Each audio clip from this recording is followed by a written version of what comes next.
Welcome to episode 43 of Imperial Advisor. Today we have myself, Barry, and we have Marius in covering for the rest of the guys. We are going to be covering a bundle of things. The last 2 weeks have been pretty busy. We had the recent Phoenix and Cork Kotais. We'll talk a little bit about the tournament and what that means for the future. We have... so Marius is Akodo Hato. He wrote a cool new article called The Red Line, where he explains why Lion are awesome and people who lose with Lion suck. Then we'll get into a little bit around the drama that was the tournament legal date for Children of the Empire. Then a little bit more drama for the organized play. We have a cool new story from Dave Ladroot. And then that should wrap us up, hopefully before midnight sometime tonight. There's a lot to get through. So, Marius, how are you today? Hi, Barry. Yeah, thanks for the invite on the show. Pretty good. Pretty good.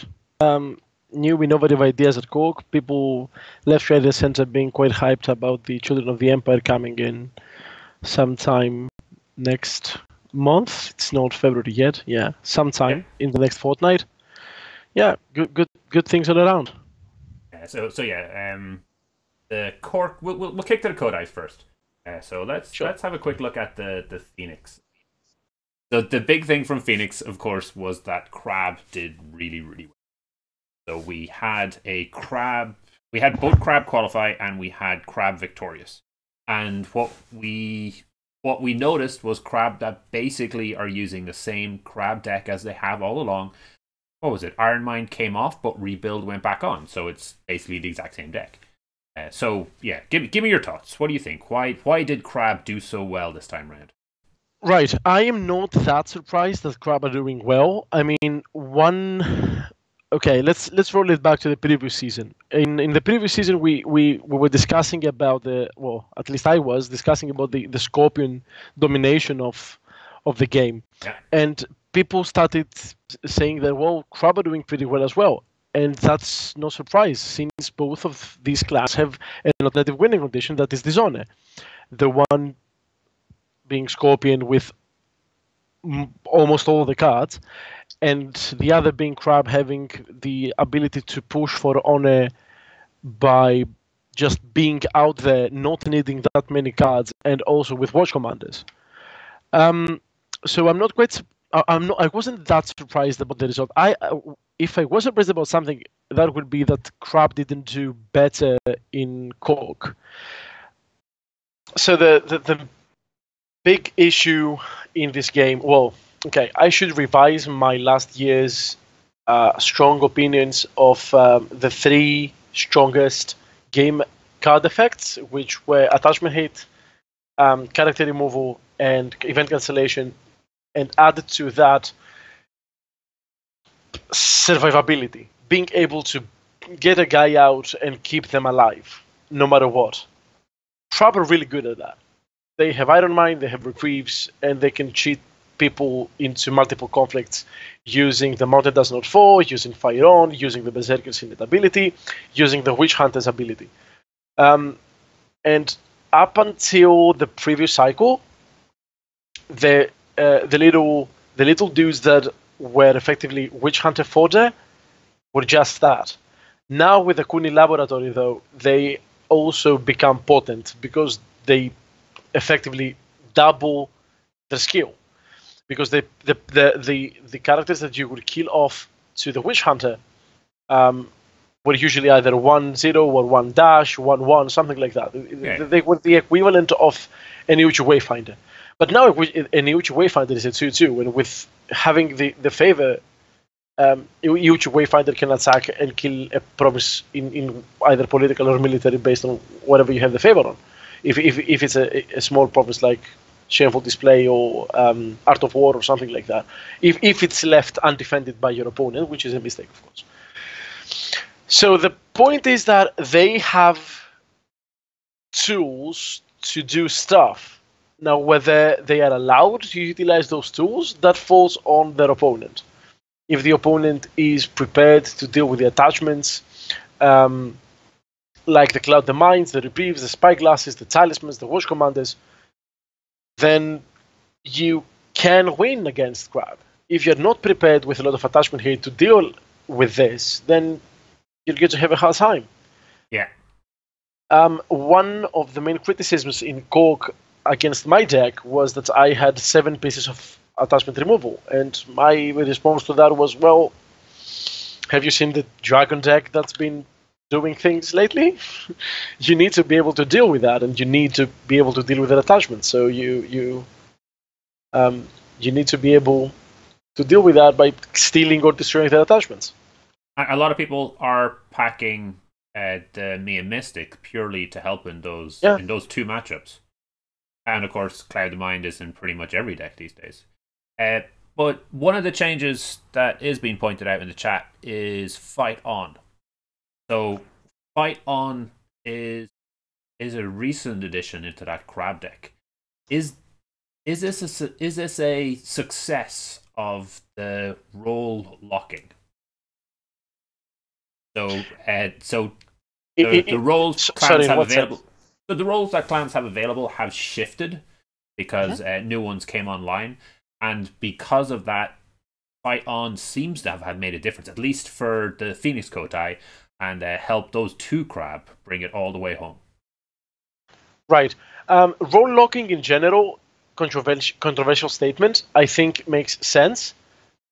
I enjoy the thematic idea of shifting the clan's focus lore-wise from one element to another. If I was creating the game, I would have a different approach to it. So you need to be a seeker of an element to become a keeper of an element. You need to seek out the teachings of one element to be able to keep the knowledge that you have acquired for it. Yeah. But that's a different discussion. Now, on role-locked cards, I don't mind having role-locked cards so long as they give, 1, a relevant, and 2, a useful effect. I am advocating for the Lion now, and there's going to be quite a bit of salt in this podcast, so I apologize for that. But for example, Writ of Authority is a role-locked card. Yeah. It is an earth roll only, terrible, more expensive, self-destructing ornate fan. And then on the other hand, of course, you have Fight On, which works perfectly with a mod that does not fall, allowing your character to participate in 1 attacking, 1 defending, and another attacking conflict, generating 3 times as much fate invested in that one character than you originally invested in.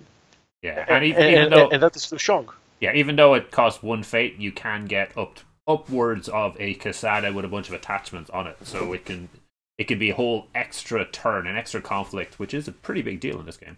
And keep it around as well with the Iron Mines and the Reprieves. Keep it around for another turn, for at least another turn. And what if in your Dynasty flop you see another of the unique character that you brought in, and you kept, you keep them for even longer. And this is an interesting point there. And this is a question that I need to stress out. How many times did For Greater Glory hit home with an Ojiyaki activation? At least 2? At least 4 across the entire world. All of the player base. 4. I'm saying 4 times. And how many of those times did the For Greater Glory not get censured or edict or Voice of Honored? So once. There's only ever 1 occurrence where it was successfully. So my point is, if FFG thinks that this whole I keep my board longer thing should be on the restricted list, then why isn't both Iron Mine and Reprieve, with the 2 ways of keeping guys around longer? Yeah, that's an interesting one, because you can still charge in and then Reprieve and then have your big character. Yeah. So that's a bit of a weird one, because originally when they brought out the initial restricted list, there was a lot of discussion back and forth, and kind of the consensus was that they were on the list because of interactions that weren't great. So, for Fight On was essentially taken away from Lion. You could choose to play it, but you sacrificed a lot more because the interaction between the cards was not intended, and you need to pay some more sacrifice. But yeah, I mean, if you had access to For Greater Glory, would you be building Bushi decks? Oof, if you give me now For Greater Glory back, I will be far more reluctant to play Shugenjas. I think we're going to be discussing about this later. That's a good point. Let's roll back on the on the line. So we were talking about Crab. Crab did really well in the Phoenix tournament, but they didn't do so well in the Cork event. Why? What was the difference? Why in one? Why in the other? I think that the reason for that was either people had more experience against Crab here, or I honestly don't know. So I'm just making assumptions. Yeah. Or another reason why there is this kind of disparity in the outcomes, I would say that we need to have a look at the Phoenix players' deck lists and how much attachment hate they used to run. Because, as I said earlier, the more attachment hate, the more easily you're able to deal with this and the Dragon deck. Yep. And continual attachment hate, like the Collector provided me, is an absolutely magnificent way of being able to survive through the continuous attachment slamming of Dragon and Crab. I'm not quite sure what meta the people in the US in Phoenix were expecting to see and what they prepared for. Maybe they were expecting to see a lot more Phoenix and Against the Waves, and they were preparing for this kind of. It's a real shame that it isn't up on Lords of Pavilion, because guys did transcribe it. Let's have a quick look. I'm just going to glance over to the Lords of Pavilion list and see exactly what the matchups that they got. So we do know that the two Crab decks only lost against Dragon and Lion, and that one was a Neil.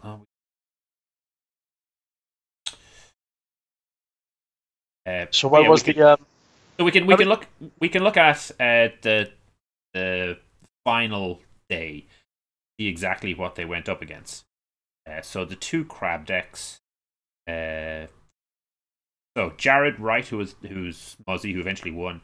He beat Dan Mui playing Lion. Then he beat Neil, although I suspect that may have been concession. And then he beat Brandon Scott in the finals, who was playing Phoenix. And then Chris McLennan, who was playing the other Crab, actually lost to Luke S., who was playing Crane. I'm going to quickly go down and have a look at Brandon's Phoenix deck. How much attachment hate is in? So he does have the 3 Mia Mystics. There is...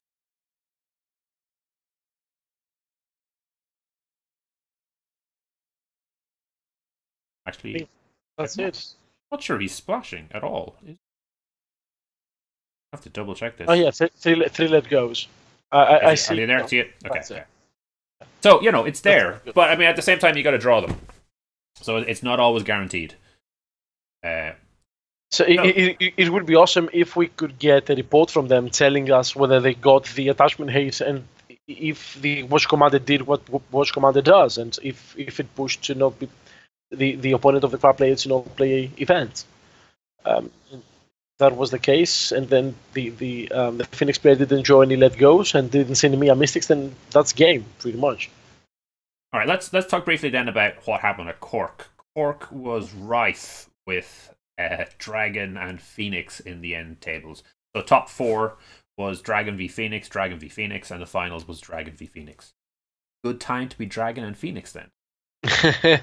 100%. I mean, so the reason why I did relatively well in Cork was because I was expecting that meta. However, I need to stress out that Dragon have been my absolute nemesis. I have to admit that I am terrible playing against Dragon because I just don't know how to deal with them with Lion.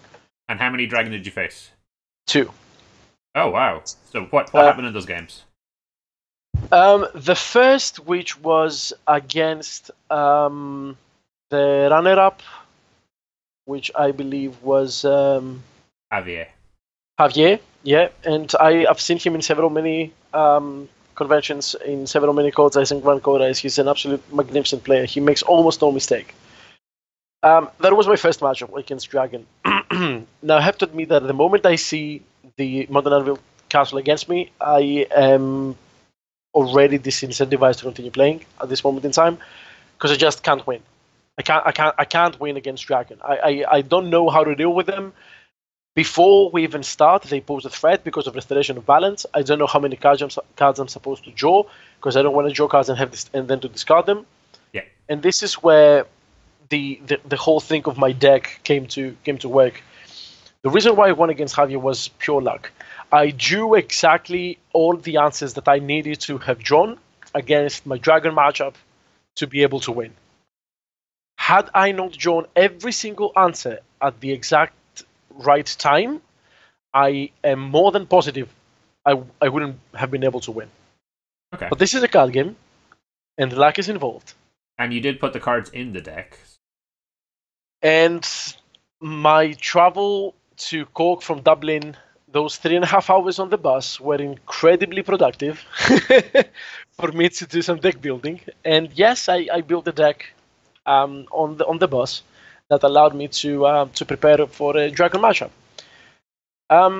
Yeah, Dragon are super strong. Something needs to be done about it. Being able to keep your guys around with that much faith was something that was discussed in the past and was proposed as an answer to the Scorpion domination, and it is. Of course it is. And Javier was playing the Crab Splash. Yeah. So it's, as I recall, it seemed pretty typical as per Anil's copy of test. I think it was pretty much a standard Dragon. Yeah. We come, we see, we win, and leave kind of. And that's what I played an exact copy of test when I played in Cork. So I think that's definitely a good. So tell me a little bit more about the deck you went with. We have an article called The Red Line that went up on the website. Kind of go through your evolution from last year, where you kind of started and where you ended up, and what did you end up with? What was your choice? How did you prepare for what you expected to be Nick's dominant meta? Right. So for the details on how I ended up building this deck and why every card is in there, you'll find everything in the article. So if anyone's interested, they can just go and have a look at it. But the gist of it is, I was discouraged and I lost faith. Sometime in December, I was away from the game for about a month trying to get a clean slate, and then I contacted Akodo 2-1, Philippe. We sat down one day and we built a Keeper of Earth deck with a Scorpion Splash that we both enjoy and like. We had pretty mixed results with this deck, and then I started playing a lot with my good friend Dimitris Melisinos, Nakazuma, who is the new Scorpion Hatamoto from Cork. He betrayed the pride, and shame on him. Oh, so is he normally a line player? He's the guy who taught me how to play Lion back in the old game days. Because he knocked me out of the Cork Kotai last year, playing Scorpion. I know. That's two Scorpion Kotais in. Yeah. Okay. Good to know. He needs to be brought back to the fold, and I'm trying my hardest to convince him to do so. So I was playing a lot with him and trying to see what works and what doesn't. And a huge shout out to him, because I wouldn't have been able to create this deck without his sparring with me. And he used to play quite often, make an opening in Maze of Illusion. Now, after no, roll back, because this is the most interesting bit for me out of the entire convention, is that particular combo. So talk to us a little bit more. I'm going to be putting that into a deck quite soon myself, and I'm going to play around with it. And it looks like it's got a lot of play for the upcoming Children of the Empire too. Yeah. So explain the cards for people who've never seen at least one of them, and the interactions, and then steal all the credit. Right. So the before I get into that, let me get back to the original question about the Phoenix dominant meta. Yeah, get ahead. So the idea that I had reached sometime while discussing this with Philippe was every clan has at least a guy that needs to be clouded, which means that every clan needs to have a minimum of 8 Shugenjas to be able to play a minimum of 2 clouds, which means that the moment Against the Waves comes out of the restricted list, everybody's going to be splashing because a card that says one fate bow an opponent's Shugenja is too strong. But since everybody's going to be playing that, and since Spread the Darkness is a card, it is a card, and that is a spell, and also Display of Power is also a card that can be used and has been used in Phoenix Splashes and is also a spell. There is no serious reason, and of course Maze of Illusion is, and some Scorpions still play it. There is no reason why we shouldn't run Kikuyo, because Kikuyo says effectively to the person who plays Display of Power to me, you just lost a card, and to Fate, and then Honor, because it has to be in a non-opposed province, and the province, for me to get the free 2/2 to come at you. I'm not quite sure whether you can come back from this effect. It's pretty big, especially if you can actually do something with that 2/2 character. And Lion are notorious for being able to do things with 2/2 characters, since, especially if you put Unimperial Favor in political, which you should do, because that is the +1 to break a small province with 3, and in the military you can always bow your Jinoshiro, which is, I think, the correct stronghold. That's a personal taste. And then you still have 3, and then you're good to go. So you saw a spell prominent environment, and then decided to pull out this card that was quite plainly specifically designed to mess with Phoenix and take out spells. How did she fare for you? What did you manage to cancel? Oof. Especially on day 2. Some tasty display of power activations and some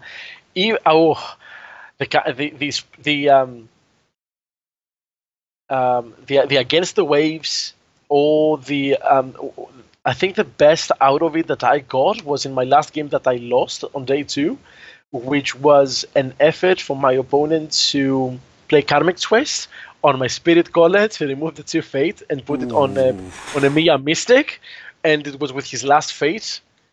And I was like, you know what? No, I will actually get this dude on the board and then come at you.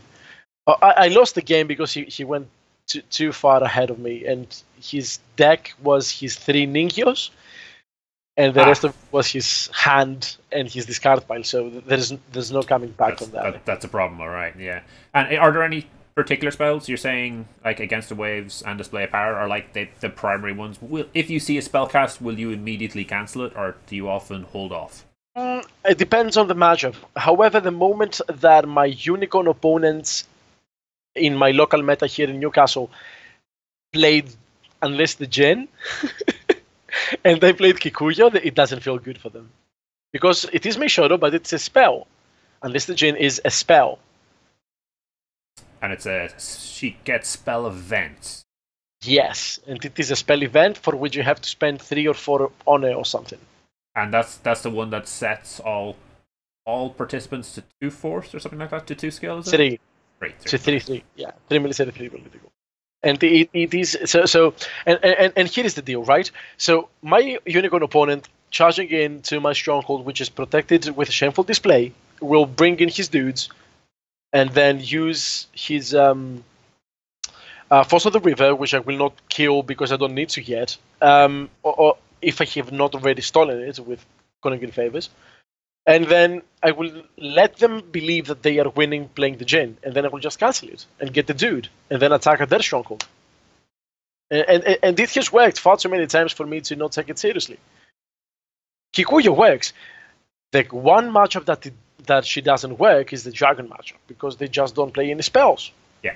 If Kikuyo said spell or Kiho, oh god, she would be a 2-off in every deck I ever build.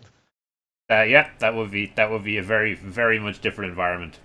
All right, what else? So you decided you need Kikuyu, and is that 2 or 3 copies? And she's 2 influence, right? She's 2 influence and only one of them, and I believe she is correct as a one-off because of the dragon matchup. All right, and what else were you playing out of the Scorpion Splash? So I played 2 Bayushi Collectors, 2 Maze of Illusions, 2 Making Openings, and 2 Calling in Favors. It sounds inconsistent because the deck is. As I said, I built it on the Thursday that I was traveling from Dublin to Cork.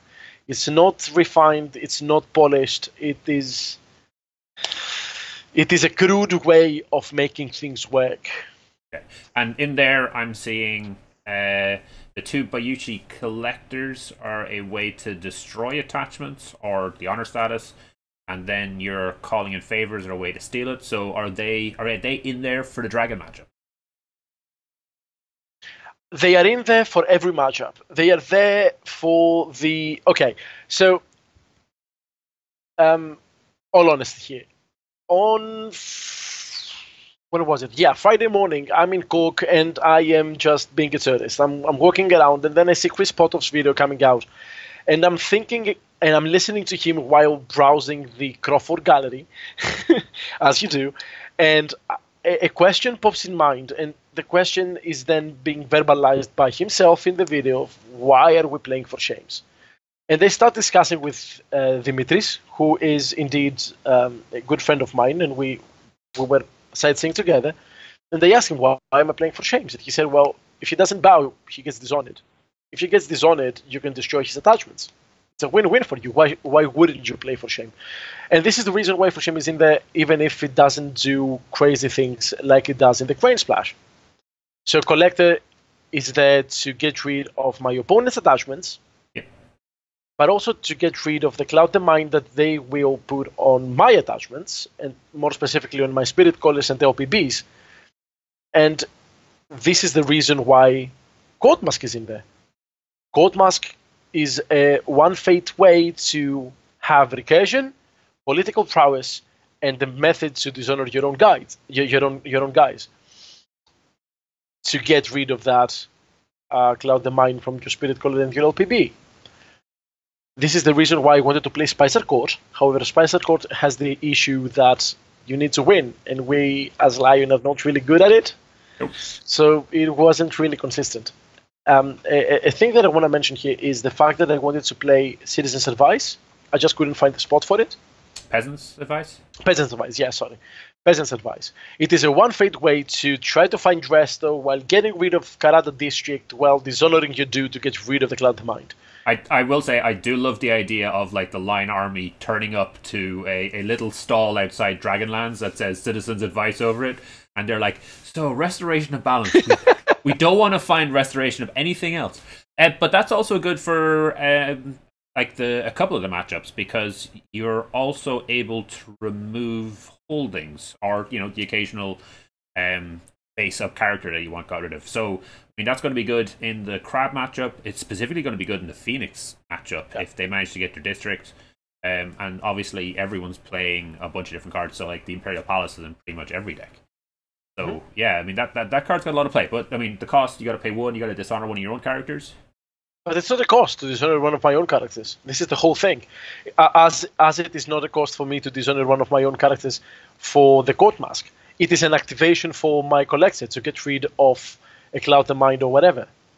So I am turning the cost of the card into an advantage with the collector. It becomes an activation because there's no other way for the collector to get rid of the negative attachments for my guys. I need to be able to dishonor my guys. Yeah, so you have a Cloud of Mind, then you use Peasant Advice to dishonor your own guy, and you do your Bayushi Collector to get rid of both of those, and then happy days. Yeah, exactly. And this is the reason why, as I'm saying in the article, the old version of last year's version of this deck didn't work because Scorpion were just too strong. All of my guys were getting dishonored. I would lose honor for my Forged Edicts, my Calling in Favors, for my Court Masks, while I would be losing honor with their activations of Way of the Scorpion, etc. And I would just get dishonored. Now I can deal with that because the Collector comes in. Effectively, the Collector can be translated into gain an honor, get rid of an attachment in some cases. So So you can also go the opposite direction with the collector. Like, did you manage to get any? Did you manage to remove any honored effects by dropping an attachment on a trained character for shutting out their voice of honor? I sadly didn't play any trained characters, but I got rid of attachments for my dragon opponents by dishonoring them with fire rings. Okay. Yeah. A Toturi charging game, turning an honored guy into dishonored and getting rid of a seal of the dragon and getting rid of their monk trait did actual a lot of work. Correct me if I'm wrong here. Can you remove their dishonored trait? Or sorry, can you remove their honored trait? No, just the dishonored. Only the dishonored. Yeah, the dishonored status token and the attachment. Okay, perfect. So you need, if you want to get rid of the attachments on your guys, you need to remove it. So you're not able to offensively use it to remove honored stats. No, but no, you're helping your opponent by removing the dishonored. However, the two main matchups that you want to be able to get rid of attachments are dragon and crab. Yeah. And quite often the characters that are going to have a lot of attachments will have low glory, apart from Mitsu and Yakuni. Right. So you don't care that much about getting rid of the dishonored status? Yeah, that makes sense.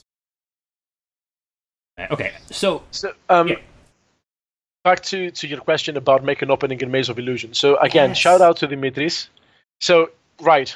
This deck is the precursor of the Children of the Empire deck that I'm going to be building, because composure is a thing. Yeah. Duels are going to be a thing. Parenthesis. I'm not quite sure whether the thing that duels are going to be is a good thing, because L5R takes already more than an hour to play. Now imagine that every action, instead of the action being bow your guy, would be let's initiate a duel, grab our honor dials, set the dials, set them back down, do the effect. Oh, but I want to cancel it. So we have a military duel with a character of your choice. Now you need to think which character that is going to be. We get the dials out again. We continue. Christ. I mean, it is going to take 2 hours for a full proper game. If the players playing have half a brain and want to sit down to think. Yeah, they are big brain dudes who are definitely... Big brain wins, yeah. Yeah. I mean... okay, yeah. Anyway, so back in the opening of the illusion. So I saw the Melicinos do this, and I liked the idea, and the reason why I did was the following. One, okay, let's get into my my deck building ideas. Tactician's Apprentice. The moment my opponent sees this, they are going to bid 4, right? They don't want to lose they don't want to create the two honor differential for no card advantage. Yeah. At least this is what they think, because the card advantage is innate at the fact that I have yellow cards. Anyway, so at that minute in time, I am supposed to bid 3, so as to draw 4 as they do, and create the 2 honor differential. And my question was, why should I not go down to 2 and create a 4 honor differential? Draw 1 less card than they do, and create an opening in the honor dials to maybe make an opening later. And that -2 in political is a court games effect in a 2 glory character.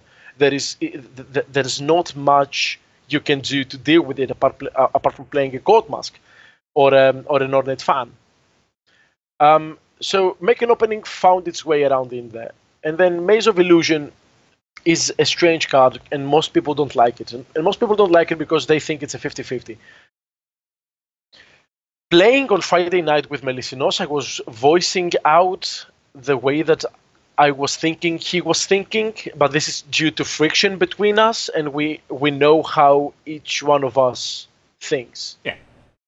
So, as I would play my maze, as he would play his Maze of Illusion on my guys, I would voice out that you are bidding now this, so that even if I do this, because of the dishonoring, if I play, for example, Ready for Battle to your bow, the dishonor will drop me down to X amount, so that you will be winning the conflict anyway. when you play your make an opening after the Maze of Illusion.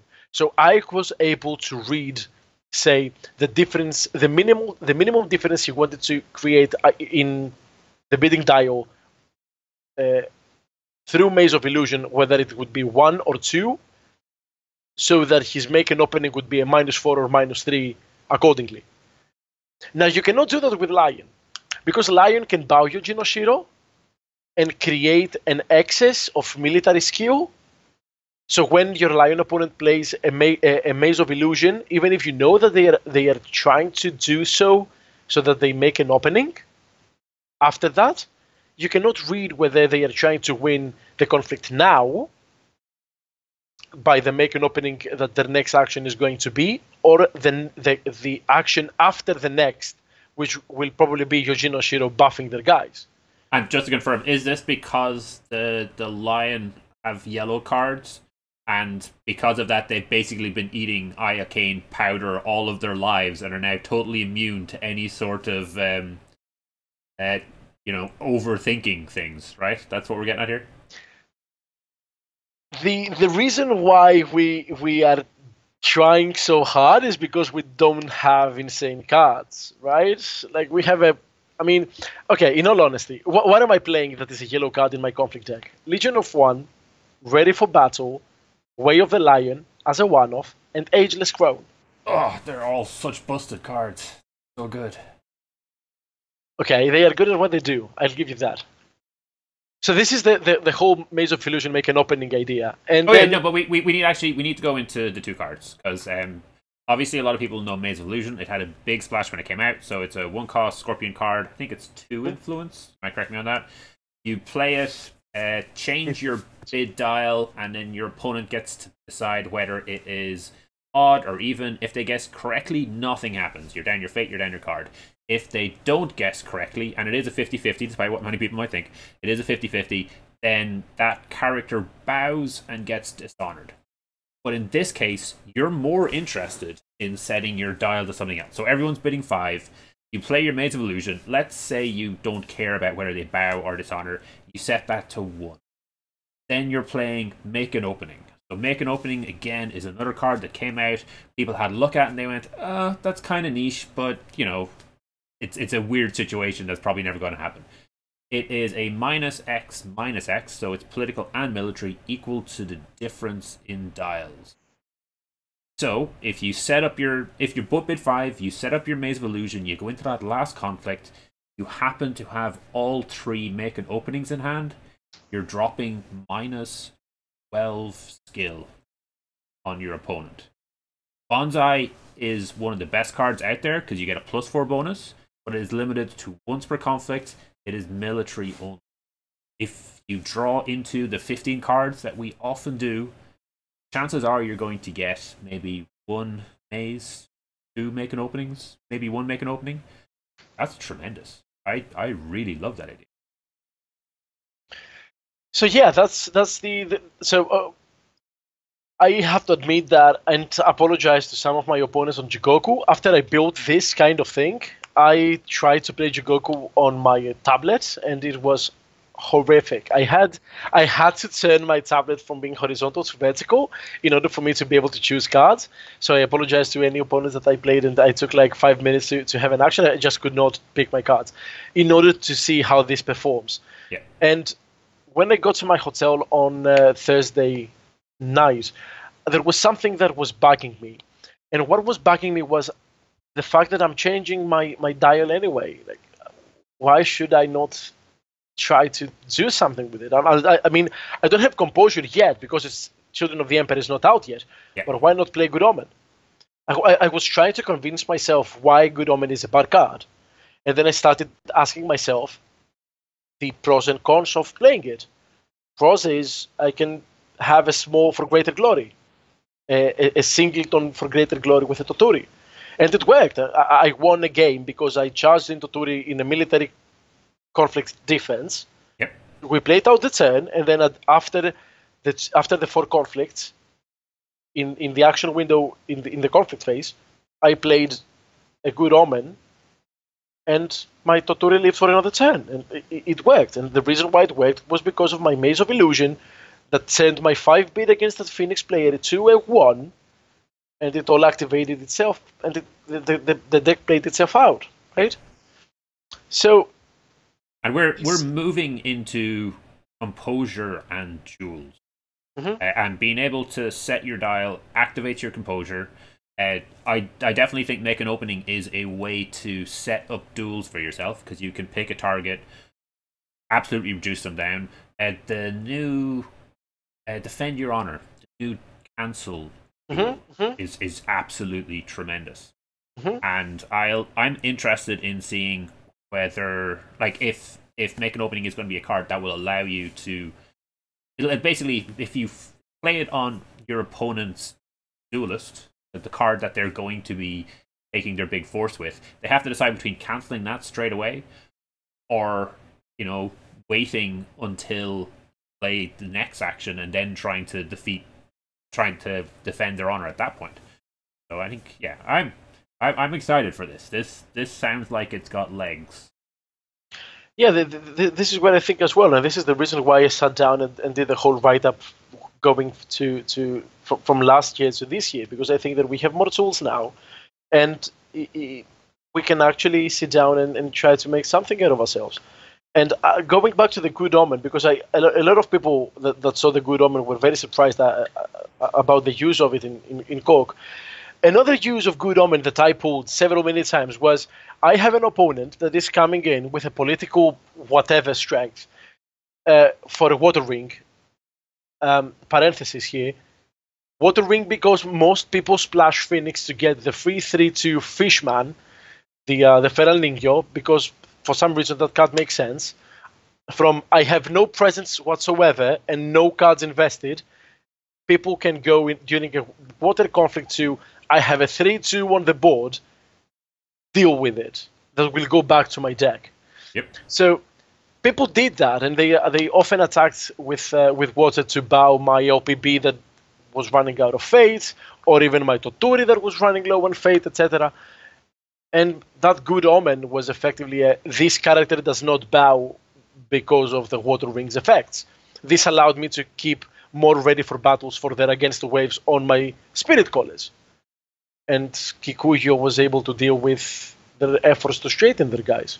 So how many Good Omens did you play, and did you find them locking in your hand? Because we're talking about a lot of different cards here that if for whatever reason you don't draw into your mazes, might end up as dead cards. Right. Okay. Sometimes you need to make sacrifices. If you don't draw into your mazes and you get your Make an Openings and your Good Omens, you have to see what else you've got in your availability. If you have a charge already in your starting hand, bid 3. No one will bid less than 4 in the first turn. Bid 2 even. Take a bidding. Take a little bit. Take some less cards, and buy your Ikehata with 1 fate instead of 2. Buy your LPB with 1 fate instead of 2. That will proc your opponent to attack for void to get rid of your 1 fate, hoping that your character will die. Then play your Good Omen, effectively nullifying, exchanging the 1 fate for the 1 card and nullifying their attack's ring choice. By the way, if they make that choice, then go at them with an Earth Ring, and you will win eventually, because you get so much effect out of it by drawing a card and discarding one of theirs. And this will allow you to have your card out for another turn. And I never found it to be clogging my hand, the Good Omen. And worst case scenario, and by the way I did that, we're playing Legion of One. I can always, in a military conflict, play Good Omen on my dude to give them +6. There are ways. Hold on. So this is a dragon dial, okay? Yes. It doesn't move. I don't understand. You're saying there are other numbers? I'm saying that even. Okay, I'm going to send you to your address, if you send me what that is, another kind of dial that has more numbers on it, and the list for Dragon with a similar Scorpion Splash to mine that will allow you to play around with some of these ideas, and that will also allow you to continue drawing cards while bidding low. All right. Very dubious about this, but as many cards. I'll run it by Neil and see if I'm allowed to play it. Sure, you just need to attack more for Earth. So the whole thing is, my Keeper of Earth reps taught me, or I should say reminded me, the strength of the Keeper of Earth role. The Earth Ring, yeah, right? Yeah. And the Earth Ring's significance in the game. Okay. Several Earth activations creates a gap too much for the two decks to be able to narrow down. But that was pretty much it. Any other questions on the deck are more than welcome for any of the viewers to drop me a message to answer. So if there are some line players out there who are interested in playing your deck now, we'll get into we will tangent into this in a second, but it looks like the Toronto Kotai isn't going to have Children of the Empire legal. So if there was a line player looking to go to that, they can find your deck under our news coverage on the Cork Kotai. What changes would you make? Ooh, I haven't had the time to think about that. I would generate a spot, at least a spot, to play Peasant's Advice, because it just does so much work. Okay. I might have dropped Censure down to 1. How did Censure work out for you? Because a lot of Dragon decks, and I noticed a few other clans, particularly Crane, were splashing the Ancient Master, so they'd be able to secure the favor. Right. As I'm explaining in the write-up, the idea was ascetic minimalism, so bare minimum. Yep. This is the reason why it's not a keeper. Keeper of Earth is a card that's a win more, and we already have far too many of them. If anyone from FFG hears this, we already have far too many. Thank you for believing in the fact that we can win. Newsflash, we cannot. Don't put any more win more cards. Just give us things that help us win. Now reasonable. That's and actually, that was a big problem for Phoenix. And they've slowly been cycling out all of those. When you capture this ring, when you capture that ring, and they've been doing a lot better. Indeed, and Tadaka helps them very much. There is hope. There is hope. You just need another Tadaka. Yeah. Okay. I hear you. I would rather not have some Tadaka effect in Lion. I prefer to do it in a more honorable, straightforward way than you cannot play this kind of card. Like, say, a card that required you to spend Fate or something like that. A card that requires you to jump a reasonable amount of hoops to get a good effect. So what we're saying is you wouldn't want Lion to have a character that you could just drop into a conflict that prevented your opponent from playing any of their zero fate cost events because they don't have any fate anymore, and this ups the cost of all the ones by 1. That is their fault for spending all the fate. That is that they are themselves to blame. All right. The resources, right? Okay. Any other changes I would make? So, word of warning: the 1 Deathseeker and the 1 Macho 7th Legion are in there as a last-minute change because I felt that my military prowess was going low. I needed more military strength, like a raw strength, because I'm not playing katanas and things like that. So I took out the keepers, threw in my the Macho Berserkers. I took out an Ujiyaki for the 7th Legion, and I took out a Sodan Senzo for the Deathseeker. The Deathseeker is in there just to pose a threat at my opponent when it is in the discard pile, because when I'm playing Maze, there is a 50-50 chance. I can play the Maze of Illusion for a 50-50 chance on a direction. If I win the Maze, I can try to continue winning the conflict in order to win the conflict. Yeah, if I lose the maze and don't have a make an opening because I just didn't enjoy it, I can choose the direction of willfully losing the conflict by spirit calling or charging in the Death Seeker to get rid of that Raitugu with that's run out of fate that has 16 attachments on him. Yeah. So based on the make an opening results, I can choose whether I want to try to win or try to lose. Doesn't sound good, I know, but we're Lion and we have yellow cards. So, just on that point, you've had great success with red cards.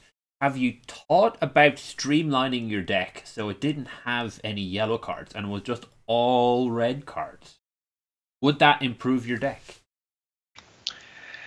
Legion of One is a good card. Ready for Battle is a good card. Alright, they're all cheap. We can splash those. Go on. Ageless Crone. Yeah, no. Okay. Can you splash all of the line cards? Do you have enough influence? Of course. The total influence of my cards. I mean, Way of the Lion. Who cares about that? We can get rid of it. It's just a one-off, right? I mean, you take the Way of the Lion out, and you have a 40-40 deck, and you're done. What am I missing? So hold on. Dimitri was playing a similar deck to you, but he had streamlined it, taken out all the yellow cards. How did he do? He did better than I did, and he beat me. And he made top Scorpion as well, right? Yeah, because his stronghold is red, and it is very fair. And so are many of his cards, especially those 1 Fate 1/1 courtiers that have relevant actions and reactions, whereas our Dynasty cards don't have any, with the exception of, before you jump in, Spirit Caller and LPB. But thank you very much. It has been more than 18 months of that. We get it. Those two cards are good. Yep. We need something more. Okay. All right. It's been too long. I'm not going to torture you anymore, especially by pondering exactly how good all of these ideas are going to be when they're in a Dragon or Phoenix deck. Let's have a quick talk about Children of the Empire. Mm-hmm. So Children of the Empire is due out on the 14th. That's the release date. For us over in Europe, my understanding is the release date is actually the 21st, Thursday the 21st. So typically cards turn up a little bit later over here. The decision was made to not make it legal for events until 11 days after. So that's basically the 20th. Now, with the Kotai, that was by the book, that was by the rules. But this was a change for the Elemental Championships. Mm-hmm. And what FFG have told us is that we should, if we're running Elemental Championships, we should wait until 11 days afterwards before we start kicking into it. Mm-hmm. What are your thoughts on that? I am torn between my friendly about my aspect of the neighboring friendly Hatamoto and the competitive player in me. The competitive player in me says, give me cards, I'm going to spend 2 to 3 days on them, think about them, and then I'm going to excel when no one else knows what the correct interactions are. I will find them and utilize them now before anybody else gets an idea. Yeah, I mean, you're already planning what cards are going to go into your deck now. Yeah, so, and that is fair, and I get the people who think this way. I used to be one of you guys. You're going to get over it. Because the correct way to think about it is that you want to play the game, you want to win the game, but most of all, what you want to win is the game of games. And in order for you to win the game of games, you need the game to be there. And you need... No. If I can turn up to a tournament and have all the Children of the Empire cards while no one else does, and shower me with prizes, Hatamoto, whatever you've got, I'm good with that. I brought the cards. That was my genius. I mean, I did have to ship them FedEx Express from the States in overnight shipping to get them for the tournament. But, you know, anyone could have done that. I have a great game for you, and that's called Magic the Gathering. You dump billions on it, and then if you are clever enough, you get prizes and money. So you should try that. Tell me more. For for everyone else who is actually interested in building a community and sustaining it to very different things, what I have to say is, okay, they at FFG had an issue with the shipping of Children of the Empire, and everything was delayed for about 2 weeks, more or less, maybe 3. Sure, things happen. Whine about it on the internet a bit, or no, go to the designated place of salt. That is the Akodo Casino. I love every single one of you guys in there, and just throw out all of your salt in there. We have too much, and we are not being affected by salt anymore because we have become fishes now. And one salt. We have been incorporated in salt pillars. So yeah, just accept it, and if anything else, just sit down and try to theory craft and play test, and then enjoy the tournaments. I mean, I wanted to participate in an Elemental Championship, and I've been having second thoughts because I feel like I'm being suffocated by the stagnancy of the releases. But I mean, what can you do about it?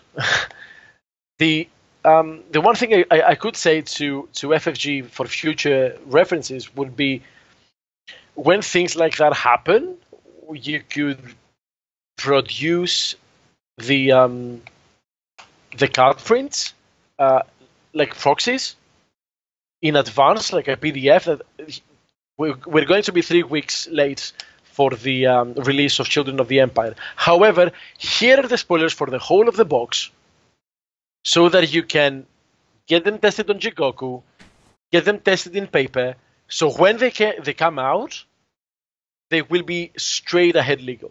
Because everybody has access to them. Everybody with a printer has access to them. Well, so I mean, it's going to be legal instantaneously. Yeah, I mean, that's not necessarily everyone. I will say that for me, actually getting my hands on it is the bigger question, especially because I know for Emerald Empire got delayed over here. So I know it's an RPG book and not a bunch of cards, but it was I think it was 2 weeks before we were able to get our hands on it when the guys in the US already had it. And we didn't expect that. It didn't turn up on the shipping list on the week we were expecting it to arrive, and we just found out at that point. For me, I think I'm happy with the decision that was made. I think it is good for new players, and it avoids the risk of someone getting screwed over just because the shipment got delayed, or they didn't have it pre-ordered, or only so many shipped to that particular store, or whatever. I will say that it was unfortunate that the rules were already there and were written in black and white, and that was that Elemental, I think Emerald, but Elemental Championships were formal and not premier events. Mm-hmm. So that was a little unfortunate. I do feel that if I can understand why they'd be encouraging people to go for the 11 days rather than having them straight away legal, especially if they're concerned that there might be other issues ahead. I mean, these are big boxes. Shipping out stuff like this could actually be a bit more time consuming and prone to risk than the normal Dynasty packs that we're used to. But yeah, communication. Always communication. Like if we'd been told about this a month ago, people wouldn't be shocked. They would have known ahead of time. I'm sure people would be upset because obviously we want to get the cards into our hands as fast as possible, and we want to play some games. Let's have a quick look now, and I'm going to do a bit of a read here with the new changes to organized play. This has kept people up. Did this come out yesterday? Whenever this went up, it has been constant posts on the L5R Facebook group. Yeah, I think it was yesterday. All right, so I'm going to skip through some of the highlights. So we've organized play for FFG for Asmodee have brand new logos, a new look. So obviously they're doing a big change. We know that Alex Watkins is now heading it up in the North American market. For the US players who are only just getting to encounter Alex, he has been one of the best things that has happened to the European organized play community ever. Talk to any of the European players, they will all have stories how he has stepped in, made things better, and has had a real focus on players. But the fact that he's in charge gives us a lot of faith. I know that the US players may not be as familiar with him yet. They're talking about seasonal kits and open play nights. So the change here largely is that we're going to have the option of open play nights, and they're just days where your store is playing FFG. Turn up, play some casual games, get some promos for doing so, and that's it. To be honest, that sounds pretty great. How do you guys in your local area? How do you keep games going? Like, do you have regular tournaments, or do you... I myself have become the tournament organizer of the local store here in Newcastle, and the way that I've been running things is I'm trying to make it as casual and inclusive as possible. I'm trying to make it so that the community stays alive, and that is my primary objective. Yeah. And then when it comes to promos, we have far too many promos on top and after the resolution of all the events. So I'm trying to then give them away and make people happy. Since after FFG's rules have been respected, the promos are just leftovers. And sadly, there is a Thursday night slot for FFG games, but this is something that I think needs to be stressed. I'm gonna drop a little bit of a bomb here. L5R is not a fun game. It is not a fun game in the sense that Keyforge is. Keyforge is, I bought a deck, my mate bought a deck, we sat down for 15 minutes, we played a game, we had fun with this gotcha kind of take that feeling. Yeah. L5R is a grinding process that feels satisfactory only if you enjoy the Sisyphean effort of teeny tiny incremental advances over your opponent. After which you get crushed by a rock that is Scorpion or Phoenix or Dragon or... I mean, yeah, this is going to happen sometimes, and you're going to get void fisted to the ground because this card was printed. That's fine. Yep. But the immense joy that I take from being able to think ahead of my opponent, see the card that I am expecting them to play played, and having the answer already in hand, I cannot compare that with 10 Keyforge games played because it's a completely different kind of joy. The one is an intellectual exercise of patience and focus, and the other is far more what feels like a casual game.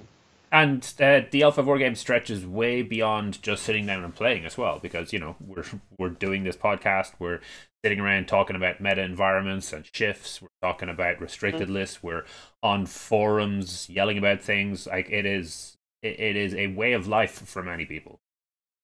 And to an extent, it is a way of life for me as well. I mean, I am taking my Lion teachings quite to heart. But the point at hand is I'm not quite sure how the open events will be relevant to FFR. If it was up to me, the open events that I would organize for FFR would be deck building and theory crafting. Like, let's meet up. Let's discuss what issues everyone faces. Have my Scorpion guy come in and say, oh, I can't dishonor fast enough. Have my Crane guy tell me, oh, I feel... It often feels like my deck box is blank because my opponent plays a fan before the conflict, and then I don't have a stronghold anymore. Yeah. I want my Phoenix guy to come in and tell me what kind of existential crisis they have on their choice of stronghold, because there is absolutely no other problem the Phoenix have right now. So that raises a good point, because the changes that are happening for organized play are happening across the board for everything. So exactly. the changes that are impacting us are going to impact X-Wing. They are going to impact drones, Arkham Horror, LCG. Like, there's a bunch of different games where this is going to kick in. But I do think that the open play nights are going to be really good for L5R for a specific reason. Tournaments are hard. Like, this is a long game, and even the smallest of tournaments is probably going to be about 3 rounds. Like, if you're playing 2 rounds, are you even playing a tournament? I don't think so. But for us here in Dublin, we were organising Thursday night games because it was, well, mostly because Thursday night was handy for me. I was trying to drag people in. But, go to work, come back, head out, grab, break out the deck, play a game, sitting in the pub, drink a drink, wrecked after the first game, because long day followed by what is an incredibly challenging and draining game. I love it, I really do, but I for fun, as we say, I can only play a game or 2, and this is why I think this open play is going to be really good. And we're going to try shift to Sundays is our current plan, because some of the guys in a different part of the country, down in Limerick, were saying that they're having great success on a casual day on a Sunday, because you're not drained out of work. You can just stroll in, sit down, play a game or 2, and this is what I'm hoping for. I'm hoping we'll be able to use these open play nights, sit down, chill, talk some trash, play a game or 2, get some promos, and go home, rather than go in for 3 or 4 games, a real grinder, to hope we're going to win something. So obviously we still need to see how this is going to play out. We don't know what promos that they're going to be giving out. We don't know what the seasonal kits are going to look like. But I think it's got potential. No, I agree 100%, and I think it is a good thing moving forward to try to incentivize people in participating more actively in their communities and in their play groups. I just don't know how it's going to work out in comparison with other games. Other games. And actually, just as I see it here, the suggestion is that the prize cards are going to change every month. That's going to be a lot of promos. However, this poses another question. How expensive are these kits going to be? Because then this cost rolls down to your local store that is going to have to pose a higher fee to the open events, to the open nights. And an open night is not really open if it has a, I don't know, €10 fee to get you in. That is true. Now, they did say that the pricing and distribution of the seasonal kits are going to make them easier for retailers to obtain and release on schedule. Actually, Akodo Yamo is suggesting $4 kits. Interesting. Small ones are £7 to £8 plus VAT. Interesting. We'll see how it plays out. Because making them reasonable, and like if they're just a box of cards and nothing else, that's probably perfect. Because actually, they've been relatively successful in their cards. I haven't been very happy with their tokens. A lot of the bid dials have had mixed reviews. Some of the coin components have been a bit off, but anyway, work in progress. But for up to 8 players, okay, that'd be perfect for our store. Some of the guys in chat saying that the small kits are quite reasonable and they're aimed at 8 players.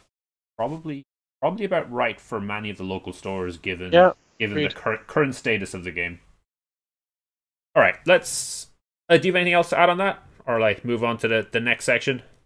Mm-hmm. All right, so they're streamlining the names. So I'm not sure if people remember that there was the Stronghold. There were multiple Stronghold events. I actually can't remember what the names are. We've got multiple different types of elemental ones. So there's the Elemental Challenge, the Elemental Championship. We've got Kotai, we've got Grand Kotai, we've got Winter Court. We've got all these different naming conventions. And the other games have similar ones. Now, it looks like that FFG, the current plan is to introduce a streamlined one across all. And to point out that L5R wasn't actually in the same model as all of the other games. So I'm not sure if you remember, but FFG used to have this nice pyramid.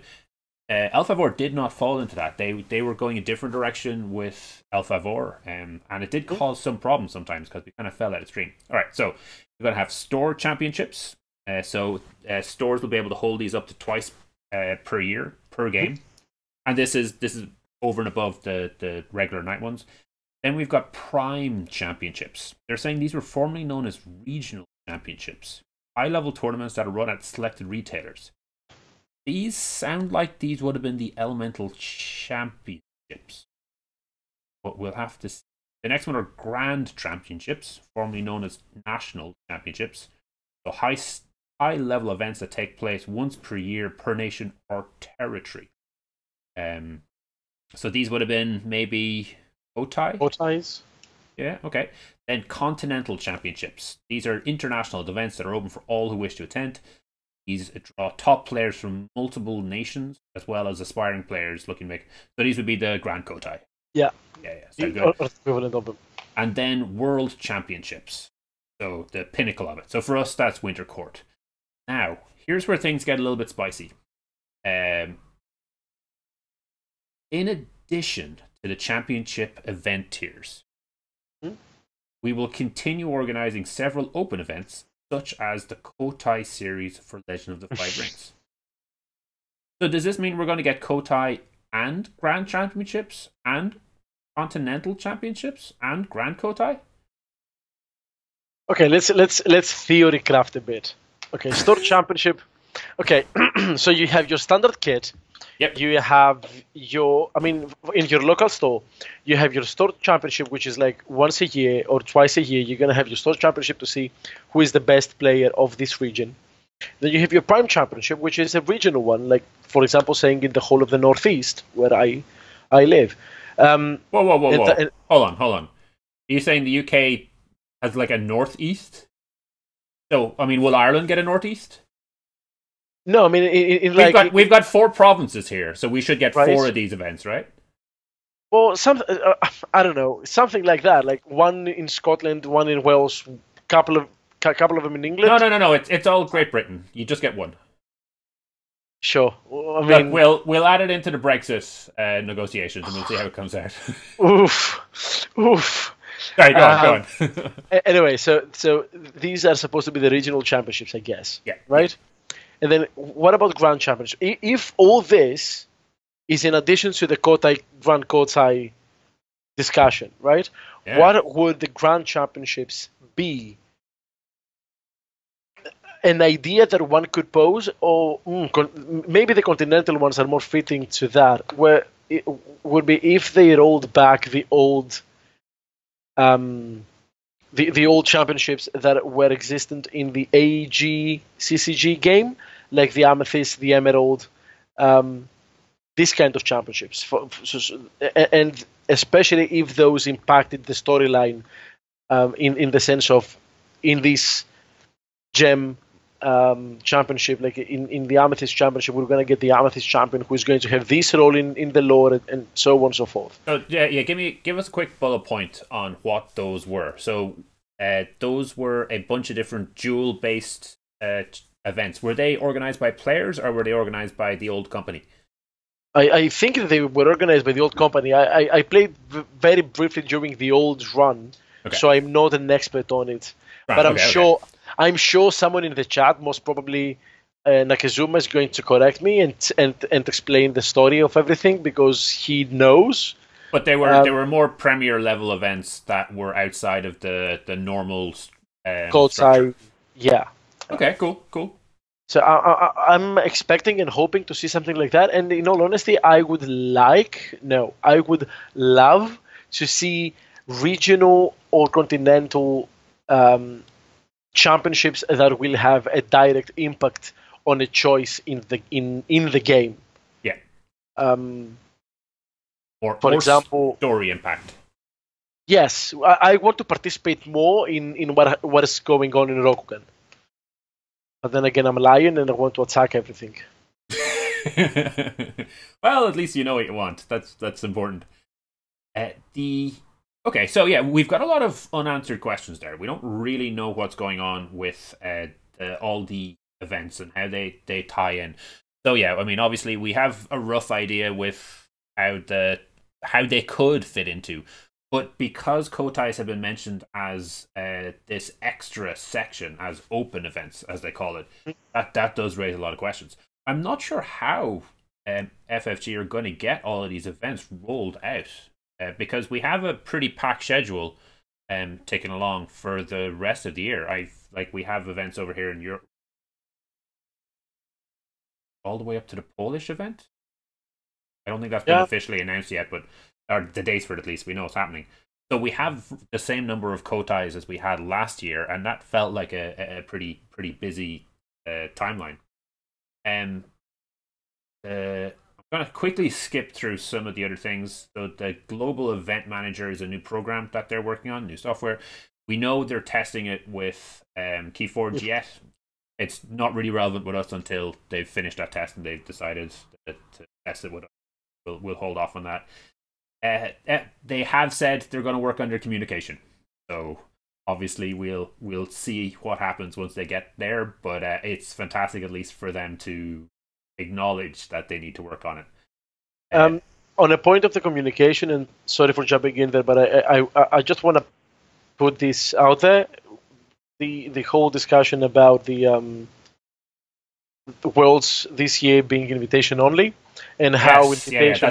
That's where we're going next. We were never going to be able to cover this without getting into that big discussion. So it still appears that Hatamoto equals World's seat reservation. For 1 year. For 1 year, yes. And that is causing me a little bit of a trouble, because you see, as I said, I have both sides in me, and the one side is saying go out there and show them new cards, show them new ways to play the existing cards, show them what you can produce, inspire people to try other things. Yep. And do so by example. So in order for me to do that, I need to be able to get out there, play more cards, play more niche decks, and win with that. On the other hand, the probability of me being able to travel to the US for Worlds is as much as the probability of me becoming a courtside winner in the next courtside that I participate in, which is 0. So the thing is, if I become Hatamoto in, say I participate in Birmingham, right? I got my Hatamoto now in Cork, I participate in Birmingham, and for some odd reason, I do well, and I become a Hatamoto there as well. That means that I have deprived another Lion player who potentially would have been able to go to Worlds and participate in the event the chance to become Hatamoto and get the invite. Yeah, and I'm not okay with this. If they couldn't beat you, are they really ready? Yes. No, I see your point. I see your point. So every time a player who's already a Hatamoto gets Hatamoto again, they're denying somebody else. Or even, like, if I was to get Hatamoto, I'm not going to be able to make it this year. If I was to get Hatamoto over another Dragon player who had the money, had the resources, had the time, and was able to travel over, that is an absolutely fair point, but that happens every tournament. If just looking at the Hatamoto side of it, every time... Wait a second, though. Every time you qualify as a Hatamoto, somebody else doesn't get it. Yes, but the difference now is that Worlds is a closed event. Up until this year, Worlds was open, and you could get in. There were some hoops you needed to jump, but it wasn't a closed doors event. This time it is. Yeah. So right now, every invitation matters. So if you make a closed doors event, you either give the opportunity to people to have an invite that they can then relay, which is also lore-wise quite beautiful, if you ask me. Like, we need to compete for the Winter Court, but I cannot be there. I am sending my chosen Bushi to participate in my stead. Or you make it a completely different way of of assigning the seats. For example, there are very well-known and very good Lion players in the US that I would happily give my Hatamoto seat that I got from Cork. Happily. And I should be able to do so if I so choose in a limited space, a limited invitation event. Because right now it's getting wasted. So you always have the option to concede. If you're playing in a game, and I know there's been a little bit of controversy over this, that some people have suggested it might be some form of collusion. But if you're in a game, you always have the option to concede. Now, where collusion is properly called, as far as I'm aware, and feel free to have someone correct me on this, is if two players are sitting in a game and they're looking at the current board and they wait and find out the result of another ongoing match, and then based on that, then they decide who wins or who loses. That, as far as I'm aware, is the match-fixing collusion that that the rules talk about. But if you have two people in a game who've went in and saw the standings at the end of the last round, which everyone sees, you can. So if you're in that situation where you've gotten to the last round of the Grand Kotai, you do get to choose to concede if you think that will mean somebody else gets to make Hatamoto over you. That's an option you have. I'm not saying it's a good idea, and wild things that can happen that can make a mess of that, like if they lose their last game, you lose yours, you'll still hold out a Hatamoto, but maybe none of you will qualify to the next day, rather than the potential of you actually winning and moving on to the next. But that's always been the case. Now, we did have last year at Birmingham where Jakob won his second Grand Kotai. And that meant Pablo didn't get to fly to Worlds with the flight and the hotel and so on. And that was something that was raised, and it was something that was discussed on the day, and the FFG OP guys couldn't give any guarantees, but did say that, they'd at least. And thankfully, at the end of the day, Jakob and FFG managed to talk it out, and they did get Pablo. So there's a little bit of a... It happened once, for a prize. That may happen again. Obviously, there's no guarantees for people. So that being dropped down sounds like it could happen, but I can't see Hatamoto being passed on. I can't see invite to Worlds. Like, you either prove yourself ready for the big leagues or you don't.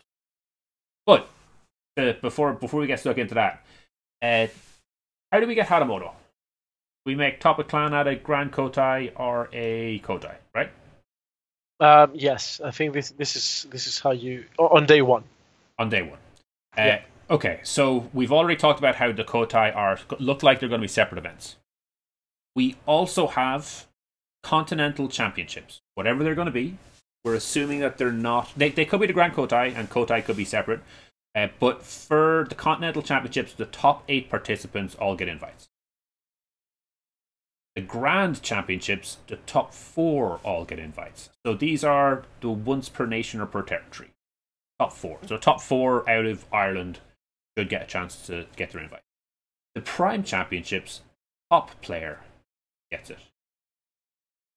So that is... Prime Championships are high-level tournaments run at select retailers and across a wider region. That are kind of in between the kind of standard store championships and a national championships. Yeah. So you're looking at regional ones where the winner does manage to reserve a seat. Those are all extra as far as I can see to Kotais. So we've already got a ton of extra invites going. Yeah, sounds fair. All right, but let's say it's a fraction of the number of people. Let's say a total of 100 people get the invite. Only 30% of those actually can make the trip. Yep. So you've got a tournament of 30 people. What do we think that's going to look like? Or is that even likely?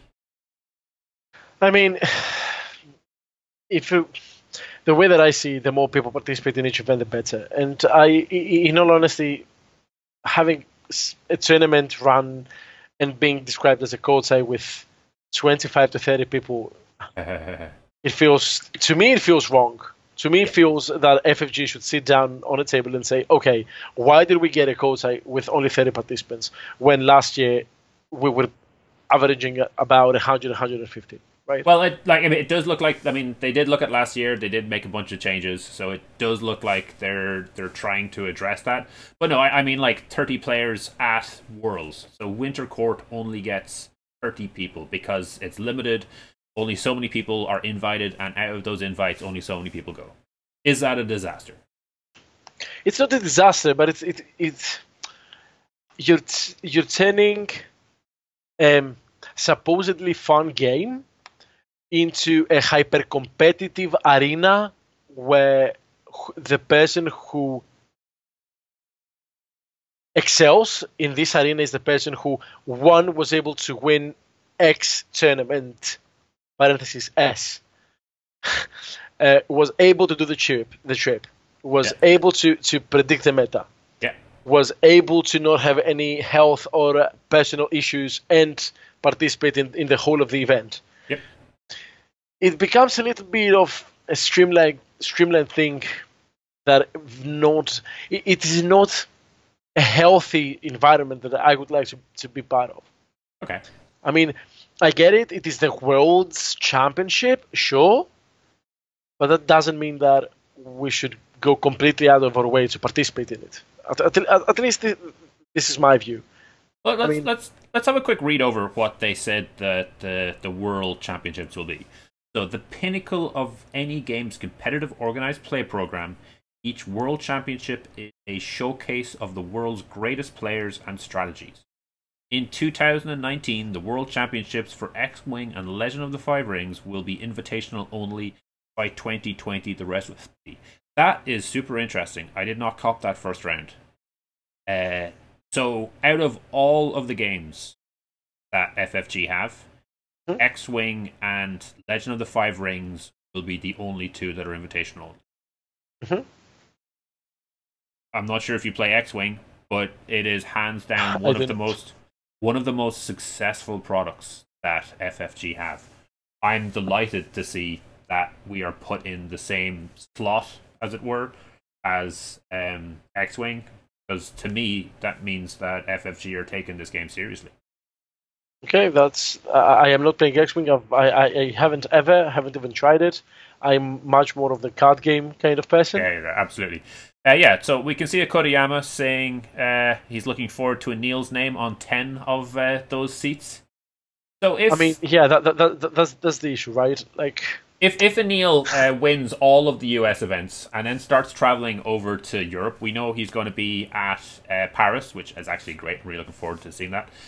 If he takes Hatamoto in every tournament and all of the Dragon people invited is just him over and over and over again,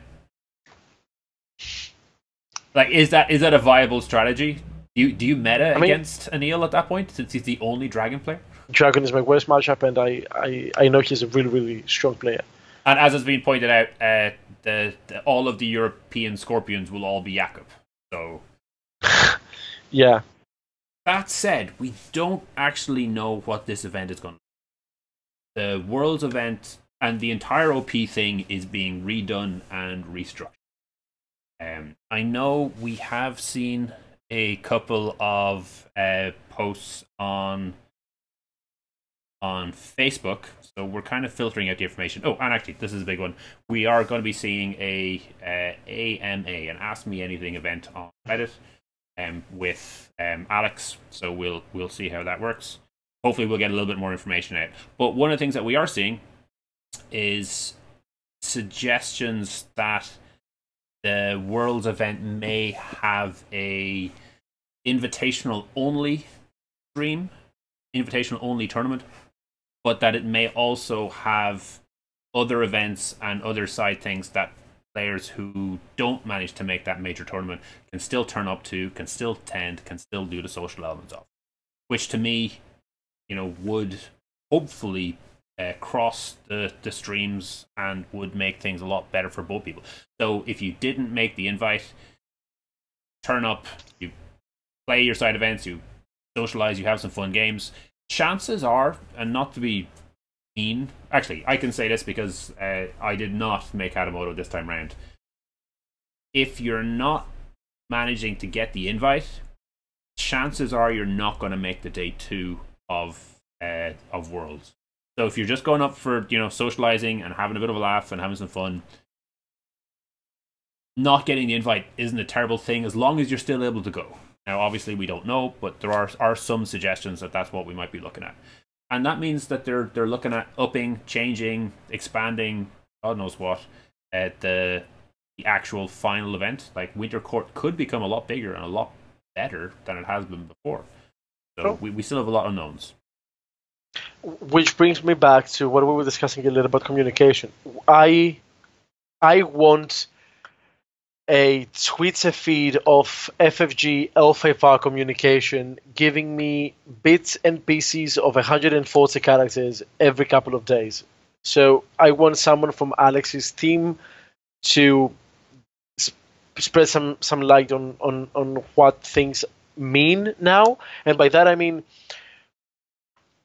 after the rollback of the code size, we don't really know what Hatamotos are, because the last bit of information about what Hatamotos are was with the previous setting of code size. We need an article telling us what's going to happen from. And let's talk about this one for a little bit. So to be honest, I'm a bit of an apologist for FFGOP and for Alex specifically, because having met the guy, having sat down and chatted with him, and been in a lot of events with him, I truly believe that he will deliver, even if we're obviously having some communication gaps at the moment. But looking back at the Hatamoto system, it has been, I don't want to say a disaster, because it has been a success, but it was not what was advertised originally. The photos for Hatamotos stopped almost immediately. The list wasn't compiled. I'm reasonably sure FFG were looking at Imperial Advisor to work out who was a Hatamoto and who wasn't, because there's no other way. There's nothing else up there.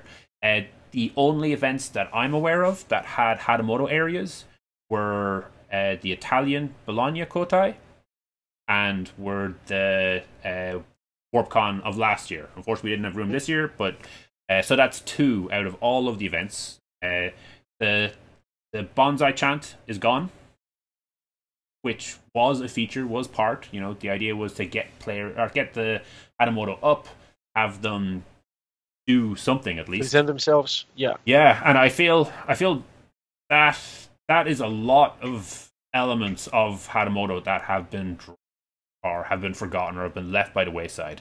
And that's been really disappointing, because there was a lot of hype when the game came out. The Hatamoto title is still fantastic. I really do love it, especially because a lot of the different channels that we have recognize it. So if you're on the Alpha 4 Discord, you can get a little tag that indicates that you're a Hatamoto, that you're a badass. But FFG didn't deliver on that. That was really disappointing. So the way that I see the Hatamoto title is people who managed to come up with an idea and to... So I don't see the Hatamoto title as being badass, but more like some title of, I tried things that worked, come and ask me. And that's a good way of thinking about it. And I would enjoy, and I always do, so if you see me in any code size, grand code size events, whatever, come talk to me. Come ask me your questions about Lion, about the state of the game, about neutrals, about anything. Being able to present myself as a Hatamoto, and therefore as a person who has some sort of knowledge that might be able to help others, would make it so much easier for everyone else to contact me if they would want to. And I saw in Cork that people realized who I am and what I've done and what I've written and what kind of deck I'm playing on Sunday, when I was too tired and people were too tired to sit down and talk to me. But for example, if I decided for some time to take a break from Lion and try to play Dragon, I would want to be able to see in a code site that I would attend the best dragon player to ask questions to. And this is what used to happen in this. This is what happened to me back in the day of the previous game in that Athens Amethyst Championship that I had participated in. Yeah. In my Gempuku, it was like, come here, we are good. We've played the game for like decades. Sit down with us. We're going to tell you how it works. Yeah. And this is how you build communities. This is how you maintain the love for this lifestyle game for a longer period of time, because this is a lifestyle game.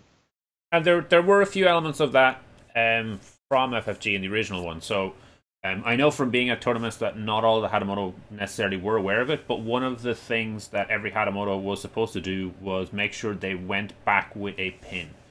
And that pin was supposed to be a prize that they could hand out to their local community to, have something. And a lot of time I imagine that would be, I'll be here every Thursday, bring your best deck, first person that beats me gets a Hatamoto killer pin, which, is a nut. It's small, but it's cool. And I've seen more than a few players at events with, their list of all over badges everywhere of every Hatamoto they've managed to take out, which is really, really awesome.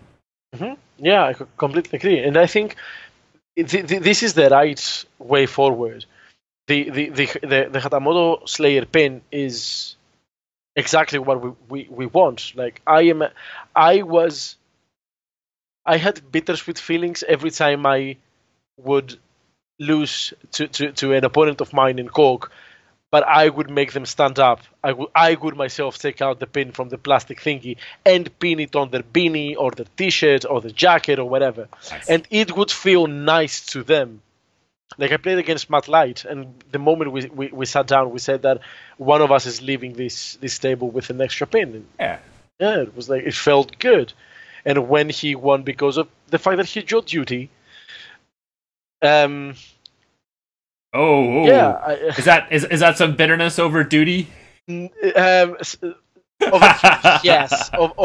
the man, no. Like I enjoyed the game against Matt like immensely, but yeah, duty. Oh, come on, that card. Anyway, but we were back on the community thing.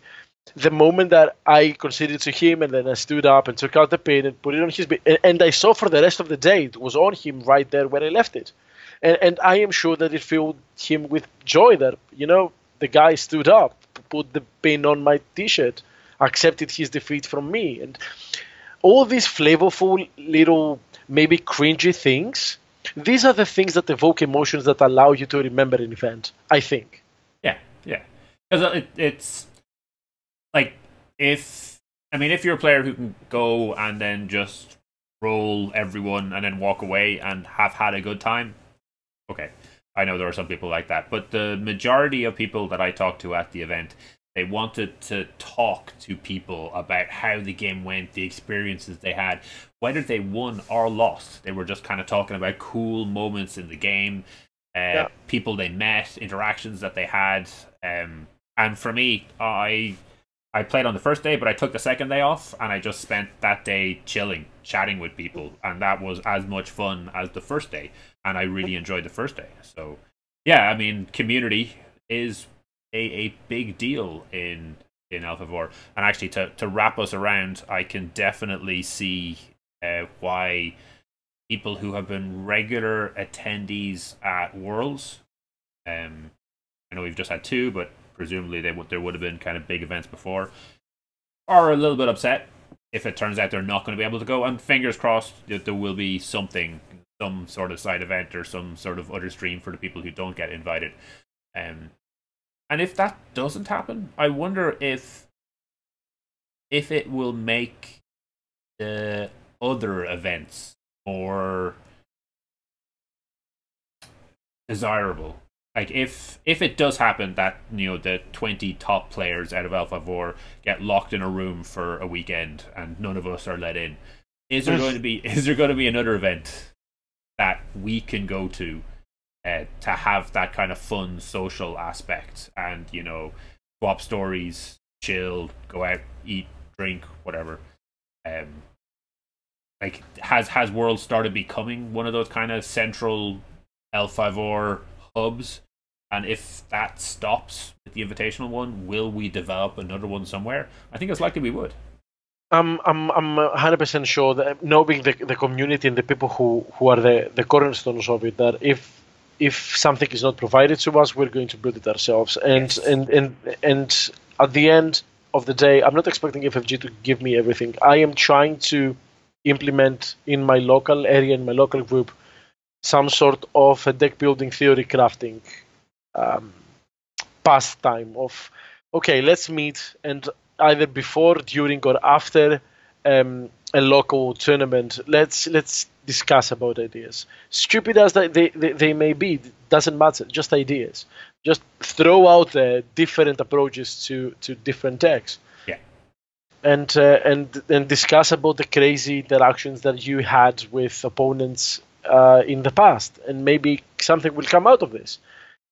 And I think this is a good direction that we need to try to follow. Yeah, definitely. So, okay, we've got a lot of unknowns. There's a lot of bits that just aren't clear yet.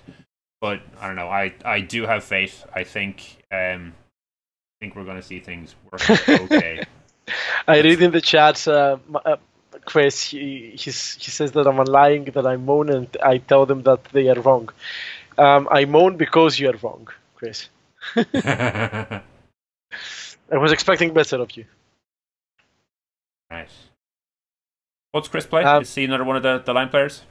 No, he's playing Crane, and he's actually pretty good at it. And I have been bugging him and begging him for quite some time to give me some sparring, because he's one of the best Crane players in the UK, and he always gives me a hard time trying to beat him. He offers quite a bit of play testing and theory crafting insights to me as well whenever he sits down at the table with me. So yeah, shout out to him. All right, so we're going to move away from organized play for a bit. Yep. The next bit I want to mention is the new story that has come out. So it looks like we're getting a chain of stories from Dave Latteroot. And I'm not sure if you've had a chance to read this one yet, but yeah, did. Good, isn't it?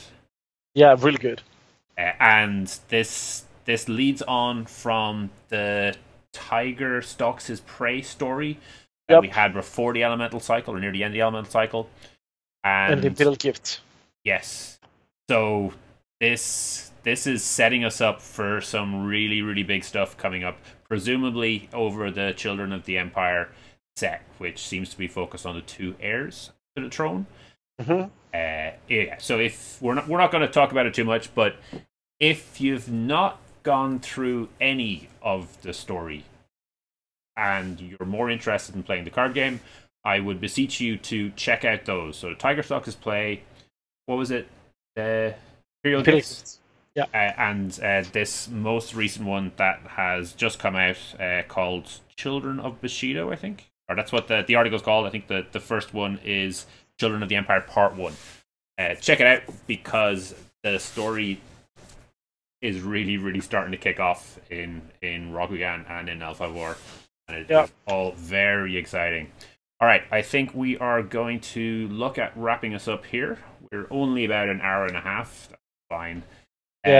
Is there anything else you want to cover before we round this up, Marius? Yeah, there's one thing I want to mention. I want to give a huge shout out and a big, amazingly huge thank you to John, Rob, Erwin, Meg, everyone who created this incredible Kotai in Cork. So Gordo helped organize it, and Tommy. So the new Tommy Roberts, the new organized play guy in. Yeah. So thank you to each and every one of you. The setting was amazing. Like it felt right. Okay, I'm an academic, so my natural habitat is libraries with books around me. So I felt good in there. I felt like at home, and also the environment was homely, and the people were super kind and super friendly and super helpful. Absolutely amazing, Kotai. All the more power to you. Thank you very much for hosting this amazing event, in which I traveled mostly to see friends and less so to play cards. But yeah, it was absolutely brilliant. Thank you to each and every one of you so much. It was a super good event. Did you check out any of the books? Yes. Did you find the Greek erotica that was in there? What was there Greek erotica in there? Yep. Did I miss out on that? That sounds amazing. Viking Rob managed to find one. Obviously, it was behind chains and bars, so we couldn't get anywhere near it. But it looks like an eclectic library in that particular venue. Interesting, and I will keep an eye out next year if it's in the same venue for the book. So yeah, fingers crossed, because it was pretty perfect for that amount. All right, I am trying to remember to do things that we do in podcasts. There's a beaver fact. I believe God, there is a beaver fact. Yes, so we don't have one, even without an oven yet. But we do have a beaver fact. Thank you. I actually almost forgot. All right, so this one is thanks to Chris Garvey, who shared this on our Facebook page about a month ago, and it is about the moon beaver. So, according to some sources, the full moon for November is named after beavers, but there is actually a beaver moon, because this is the time that they become particularly active during their winter dams in preparation for the cold season. The beaver is mainly nocturnal, so they keep working under the full light of the moon. So that was pretty interesting. There was an extra section in here that said that they constantly gnaw on wood because the enamel in a beaver's incisors contain iron. Their front teeth never wear down. They're pretty cyberpunk. All right. Thank you for listening to episode 43 of Imperial Advisor. You can check out our content on imperialadvisor.com, and you can keep up to date by following Imperial Advisor on Facebook and Twitter. We will be back in another 2 weeks, and I hope you will join us then. Thank you to everyone in the chat who has been keeping us on even keel. And we'll catch you all. Oh, hello. There's my wife in chat. Very nice. All right. Check all you guys out later. See you later, guys. Bye now.